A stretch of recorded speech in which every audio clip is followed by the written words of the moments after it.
झाला ना भाऊ इथं पण जोराचा ऍक्सिडेंट. तर चला तुम्हाला सांगतो सुरुवातीपासून. रात्री जे आहे मी नाही का ब्लिंकिटून काहीतरी सामान बोलावलं होतं खासाठी. मग तेच खायसाठी मी खाली आलतो. मग आपलं सामान आलं आणि त्याच्यामध्ये होते भाऊ हे पुढे खायसाठी नाही का करणार तुमच्या भावाला एवढ्या रात्री खायची जी आदत आहे ना म्हणून. मग का आणलेले पुढे जे आहे मी एक एक पुढा खायला लागलो. मग का भाऊ आपले पुढे पाडे वगैरे खाल्ले. त्यानंतर जे आहे मी नाही का गेलतो भाऊ झोपाले. मग दुसऱ्या दिवशी उठत नाही तसाच नाही का भाऊचा कॉल आला का भाऊ म्हणे तुमचं पार्सल आलं म्हणे. तर मग गेलतो भाऊ पार्सल घ्यायला. नाही याच्यात जे आहे मी ना बिग बास्केटहून काहीतरी इन्स्टंट वस्तू बोलवलं होतं खासाठी नाही का.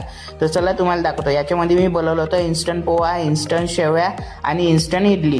ते पण नाही का मला बिन चवच लागली. मग त्यानंतर जे आहे हे सर्व सामान ठेवून दिलं ना बसलो भाऊ जेवण करायला.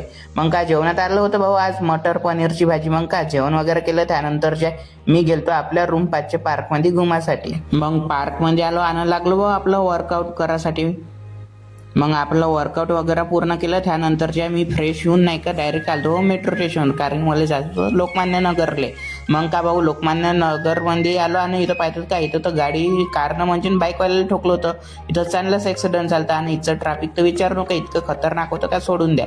त्यानंतर जे आपलं काम वगैरे निपटून जे आहे मी वापस घरी आले निघलो. आणि रस्त्यामध्ये मला जे आहे मॅगी खायची इच्छा झाली. तर मग इथून मॅगी घेतली आणि मॅगी खाल्ली. तर चला तुम्हाला भेटतो नंतर मॅगी खाल्ल्यानंतर.